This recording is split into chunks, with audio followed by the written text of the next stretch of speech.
Welcome to MS BioLearning.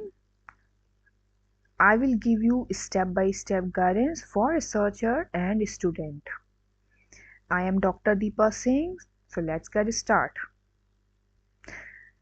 Starting with what is research proposal, why it is important and where it is used. सबसे पहले तो हम ये समझते हैं कि रिसर्च प्रपोजल होता क्या है। रिसर्च प्रपोजल एक आर्टिकल होता है, एक प्लान्ड और रिटन डॉक्यूमेंट, एक रिटन स्टेटमेंट होता है जो हम रिसर्च कमेटी के सामने देते हैं और जस्टिफाई करते हैं कि ये एक रिसर्च प्रॉब्लम है और ये इम्पोर्टेंट है। सो ओवरऑल आपको रिसर्च कमेटी को ये कन्विंस करना है कि आपने एक प्रॉब्लम को आइडेंटिफाई किया है और it is a good problem and you have a action a plan to solve it. आपके पास उसको सॉल्व करने का भी तरीका है। तो हमें ये पूरा अपने रिसर्च प्रपोजल में बताना होता है। उसके बाद हम लोग ये रिसर्च प्रपोजल जो बनाते हैं ये हम लोग डेजर्टेशन में बनाते हैं, कोई ग्रांट के लिए जाते हैं तब बनाते हैं, और कहीं अगर हम पीएचडी एडमिशन ले रहे हैं तो वहाँ पे भी हमें रिसर्च प्रपोजल बनाना होता है। नेक्स्ट है कि कुछ की एलिमेंट्स होते हैं जो हमें रिसर्च प्रपोजल में मेंशन करना ज़रूरी होते हैं। चलिए हम की एलिमेंट्स देखते हैं। सबसे पहले तो हमारे रिसर्च प्रपोजल में, हम इसको कंटेंट भी बोल सकते हैं, ये कंटेंट है जो रिसर्च प्रपोजल में हमें मेंशन करना होता है। क्या क्या है? सबसे पहले टाइटल हम लोगों को चूज़ करना है, फिर हम एब्स्ट्रैक्ट लिखते हैं, फिर इंट्रोडक्शन लिखते हैं, then research problem and objective, literature review, methodology, expected outcome, timeline, budget if required, and at last हम रेफरेंस लिखते हैं। Okay, now starting with the title. तो टाइटल सबसे पहले तो जो हमारा पूरा प्रपोजल है उसमें टाइटल बहुत ही इम्पोर्टेंट होता है। टाइटल को सबसे पहले पढ़ा जाता है जिससे ये पता चलता है कि रिसर्च में आप आगे क्या करने वाले हैं। सो टाइटल आपका बहुत ही अट्रैक्टिव होना चाहिए जिससे कमिटी कन्विंस हो जाए, और जो भी आपका टाइटल होता है ना वो पूरा मतलब आपकी रिसर्च को बताता है। तो टाइटल बहुत ही आपका कैसा होना चाहिए? इंफॉर्मेटिव होना चाहिए, अट्रैक्टिव होना चाहिए, क्लियर होना चाहिए, कंसाइज होना चाहिए और बड़ा ही स्पेसिफिक होना चाहिए। ओके, जिससे कि आपके टाइटल को पढ़ के समझ में आ जाए कि आपकी जो स्टडी है वो किस। यहाँ हम एक एग्जाम्पल देखते हैं टाइटल का। सबसे पहला एग्जाम्पल है कि metagenomic assessment of soil microbial community response to biochar amendment in organic farming. तो जैसे कि हमें यहाँ समझ में आ रहा है कि ऑर्गेनिक फार्मिंग पे हमें काम करना है जिसमें हम बायोचार का अमेंडमेंट करेंगे और उसमें हम देखेंगे कि सॉइल माइक्रोबियल कम्युनिटी का क्या रिस्पॉन्स है बाय यूजिंग मेटाजेनोमिक स्टडी, जिससे हम सॉइल माइक्रोबियल कम्युनिटी किस तरह से रिस्पॉन्स करती है बायोचार अमेंडमेंट पे, उस पे काम करने वाले हैं। तो हमें इस जो टाइटल आप देख रहे हैं देखिए कितना क्लियर है, बिल्कुल आपका अट्रैक्टिव भी है और इंफॉर्मेटिव भी है। टाइटल से ही समझ में आ रहा है कि पूरी थीसिस या पूरा आपका जो प्रपोजल है वो किस पे काम है आपका। ओके, अब सेकंड टॉपिक देखते हैं, carbon footprint of agricultural practices microbial perspective. मतलब हम कार्बन फुटप्रिंटिंग देखेंगे एग्रीकल्चरल प्रैक्टिस, एग्रीकल्चर फील्ड में, एग्रीकल्चरल सॉइल में, माइक्रोबियल के रिस्पेक्ट में। ओके, नाउ नेक्स्ट है आपका एब्स्ट्रैक्ट। तो आपका एब्स्ट्रैक्ट कैसा होना चाहिए? जब हम टाइटल लिख लेंगे उसके बाद हम आ जाएंगे अपने एब्स्ट्रैक्ट पे। तो एब्स्ट्रैक्ट में सबसे पहले तो एब्स्ट्रैक्ट जो होता है वो कम से कम 100 से 250 वर्ड्स का होता है। एब्स्ट्रैक्ट में क्वेश्चन, आपके रिसर्च क्वेश्चन होते हैं, मेथड्स आप लिख सकते हैं, एक्सपेक्टेड आउटकम आपका क्या होगा आपके काम का, वो हम एब्स्ट्रैक्ट में मेंशन करते हैं। हम एक्सपेक्टेड आउटकम इसलिए लिख रहे हैं क्योंकि अभी सिर्फ हमने कुछ स्टडी की है, कुछ पेपर्स पढ़े हैं जिसको कि देख के हमने अपना एक प्रपोजल तैयार किया है, अभी हमारा रिजल्ट नहीं निकला है, इसलिए हम एक्सपेक्टेड आउटकम लिखते हैं, हम रिजल्ट नहीं लिखते। ऑल राइट, तो छोटा सा अगर मैं आपको बताऊं कि एब्स्ट्रैक्ट आप कैसे लिख सकते हैं, तो सबसे पहले कुछ लाइंस आप इंट्रोडक्शन की डाल दीजिए। उसके बाद आप कुछ लाइंस बताइए जिसमें हम क्या मतलब क्या फाइंड आउट करने वाले हैं, हम अपने काम में क्या फाइंड आउट करने वाले हैं, कुछ आप उसके बारे में लिख सकते हैं। कुछ लाइंस आप मेंशन कर सकते हैं कि मेथड्स आप क्या फॉलो करने वाले हैं। जैसे कि मैंने बताया, एक्सपेक्टेड आपका आउटकम क्या होगा स्टडी का, वो आप यहाँ बताएंगे। और एट लास्ट क्या फ़ायदा होने वाला है सोसाइटी को, सोसाइटी को आपकी स्टडी से क्या फ़ायदा होगा, वो भी आप यहाँ एब्स्ट्रैक्ट में बताएंगे। Okay, now come to the introduction. जब हम इतना सब लिख लेंगे फिर हम इंट्रोडक्शन पार्ट पे आएंगे अपने, जहाँ पे हमें एक ब्रीफ बैकग्राउंड देना है अपने टॉपिक से रिलेटेड। हमारा जो भी टॉपिक है उसके बारे में एक ब्रीफ बैकग्राउंड लिखना है, सिग्निफिकेंस ऑफ स्टडी लिखना है, set the context for your research. So एक एक चीज़ हम लोग समझते हैं यहाँ। देखिए, इसमें क्या है कि जो भी आपका रिसर्च प्रपोजल है, आपने एक टॉपिक चूज़ किया, किसी भी टॉपिक को जब हम लिखते हैं, मान लीजिए अगर हम ले रहे हैं कि अभी जैसे हमने बताया ऑर्गेनिक फार्मिंग, ठीक है, बायोचार का हम यूज़ कर रहे हैं इन ऑर्गेनिक फार्मिंग, तो आप बायोचार के बारे में कुछ बातें बता सकते हैं। एक बैकग्राउंड आप सेट कर सकते हैं कि बायोचार किस तरह से सॉइल में यूज़ हो रहा है आजकल और इसके क्या क्या बेनिफिट हैं, है ना। तो जो भी आपका रिसर्च प्रपोजल है उसकी आपको एक यहाँ पे शॉर्ट समरी देनी है, okay, of existing knowledge of your topic. जो भी आपको पता है अभी तक उस टॉपिक के बारे में वो आपको लिखना है।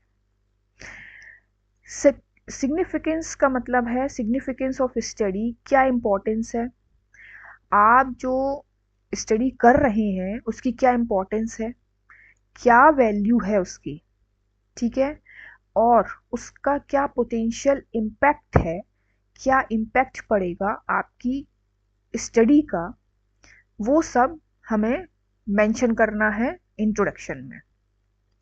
Why does this research matter, जो आप रिसर्च कर रहे हैं वो क्यों ज़रूरी है, आपको ये इंट्रोडक्शन के इस पार्ट में बताना पड़ेगा। और बताना पड़ेगा कि who will benefit from it, किसको फ़ायदा होगा, अगर आप ये रिसर्च कर रहे हैं तो ये किसको फ़ायदा होगा, सोसाइटी में किस तरह से फ़ायदा पहुंचाएगा, आपको ये पूरा डिटेल में इंट्रोडक्शन में बताना है। उसके बाद सबसे पहले आपने एक बैकग्राउंड सेट किया, एक बैकग्राउंड आपने सेट कर लिया, एक ब्रॉड एरिया बताया आपने कि सॉइल है, बायोचार का अमेंडमेंट कर रहे हैं, ऑर्गेनिक फार्मिंग में क्या क्या उसमें इम्पैक्ट पड़ता है, सॉइल माइक्रोबायोलॉजी का क्या रिस्पॉन्स होता है, आपने सब बता दिया। ओके, ये आपने बताया प्रीवियस स्टडी के बेसिस पे। आप रिसर्च पेपर पढ़ेंगे इसके लिए आप सब यहाँ पे आप ध्यान रखिए कि आपको रिसर्च पेपर पढ़ना बहुत ज़रूरी है, तभी आप अपना इंट्रोडक्शन या अपना प्रपोजल लिख पाएंगे। ओके, तो रिलेवेंस ऑफ योर स्टडी, उसके बाद आपने बताया सारी इंफॉर्मेशन जब आपने जो थोड़ी बहुत इन्फॉर्मेशन है आपने अपने रिलेटेड टू द टॉपिक बताया, जिससे रीडर और reviewer can understand where your research fit in the large body of knowledge. Okay. Secondly, why the problem is important now. आपकी जो प्रॉब्लम है वो इम्पॉर्टेंट है, ये आपको बिल्कुल बताना है कि मेरी जो प्रॉब्लम है वो बहुत ही इम्पॉर्टेंट, आपने प्रॉब्लम फाइंड आउट की है. Okay. And what your research will contribute. अब एक प्रॉब्लम तो है, लेकिन आप अपनी रिसर्च से उसको कैसे शॉर्ट आउट कर सकते हैं, कैसे सॉल्व कर सकते हैं, क्या आप कंट्रीब्यूट कर सकते हैं उसमें, ये सब आपको बताना होगा. सो ओवरऑल आप एक स्टोरी बता रहे हैं कि अभी आपके पास क्या इंफॉर्मेशन है, क्या मिसिंग है, और आपकी रिसर्च क्यों इम्पोर्टेंट है. ओके. तो ये कुछ पॉइंट्स हैं जिनको आप याद रख के इंट्रोडक्शन बनाइए. बिल्कुल भी टफ नहीं है. रिसर्च पेपर पढ़िए आप बहुत सारे रिलेटेड टू योर टॉपिक, आपका इंट्रोडक्शन बन के तैयार हो जाएगा. यहाँ पे एक ज़रूरी बात ये है, tip, show how your topic is relevant today. तो आज के हिसाब से क्या सिनेरियो चल रहा है, अगर आप उस पर काम करेंगे तो बहुत ही अच्छा इफेक्ट पड़ेगा. नेक्स्ट आ जाते हैं रिसर्च ऑब्जेक्टिव पे. ऑब्जेक्टिव की अगर हम बात करते हैं तो आप क्या फाइंड आउट करना चाहते हैं. अभी तक तो आपने एक इंफॉर्मेशन बताया अपने टॉपिक के बारे में, क्या गैप है आपने वो सब बता दिया. अब ऑब्जेक्टिव क्या है आपका, आप करना क्या चाहते हैं वो बताएंगे. उसके बाद मेन एम लिखेंगे और कम से कम 3 से 5 स्पेसिफिक ऑब्जेक्टिव आप सेट करेंगे यहाँ पे. ओके. सो यूज स्मार्ट ऑब्जेक्टिव्स. हम एग्जाम्पल के साथ समझते हैं इसको.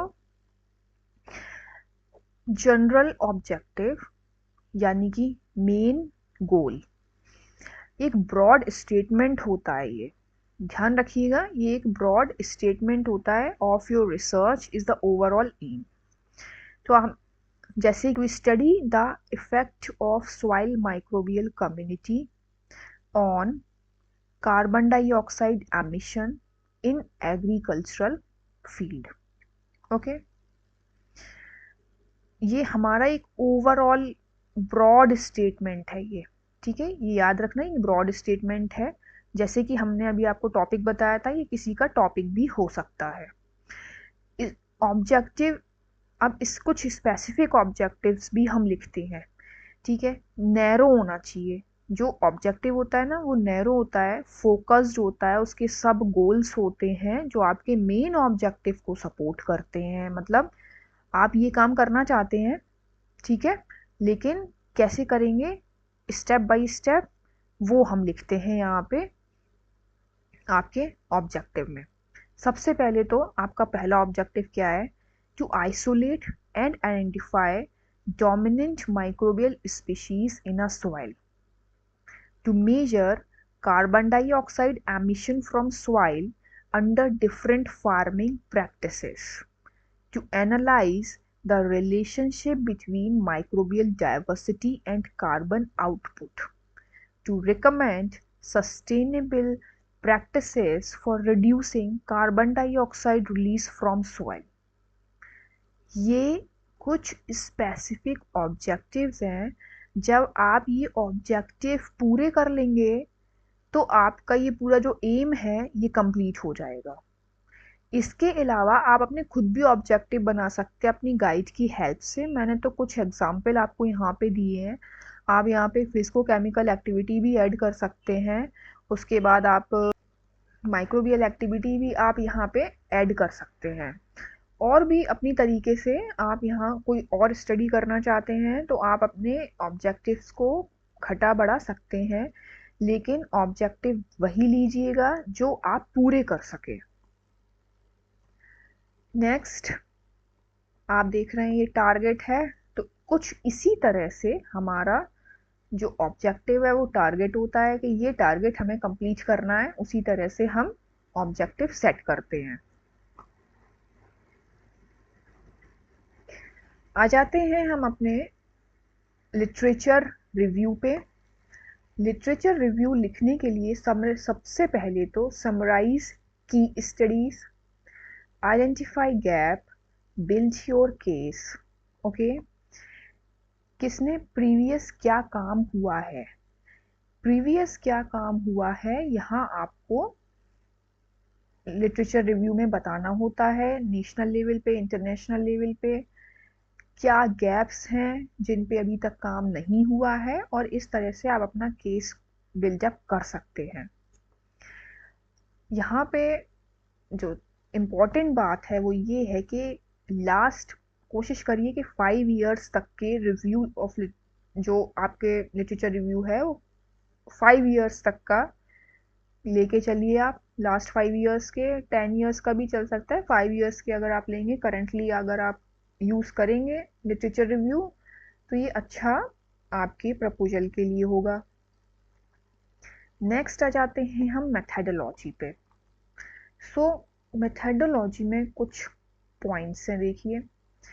सबसे पहले तो रिसर्च डिज़ाइन, आपकी रिसर्च किस टाइप की है उस पर डिपेंड करता है। क्वालिटेटिव है, क्वांटिटेटिव है, मिक्स्ड है, तो ये रिसर्च पहले आप रिसर्च डिज़ाइन करेंगे। कौन कौन सी टूल्स एंड टेक्निक्स का आप यूज़ करने वाले हैं उनका आप नाम देंगे।